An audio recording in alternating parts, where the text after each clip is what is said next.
जमीनी स्तर की राजनीति में युवाओं को अवसर मिलेगा। जिस दिन हर पंचायत में एक युवा पंच, एक युवा सरपंच होगा, उस दिन हर गांव, हर ढाणी, हर शहर का बच्चा भारत की राजनीति एवं हमारे समाज को सुंदर बनाने में दिलचस्पी लेगा। और दोस्तों, आने वाले 10-15 साल बाद हिंदुस्तान का मंजर बेशक खूबसूरत और अलग होगा।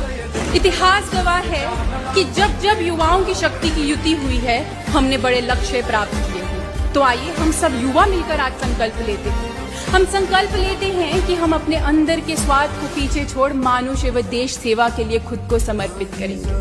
हम राजनीति नहीं, लोक नीति यानी लोक सेवा के लिए तत्पर रहेंगे। आइए हम संकल्प लेते हैं, हम उत्तर से लेकर दक्षिण तक, पूर्व से लेकर पश्चिम तक जमीनी स्तर की राजनीति में युवाओं को अवसर मिलेगा। जिस दिन हर पंचायत में एक युवा पंच, एक युवा सरपंच होगा, उस दिन हर गांव, हर ढाणी, हर शहर का बच्चा भारत की राजनीति एवं हमारे समाज को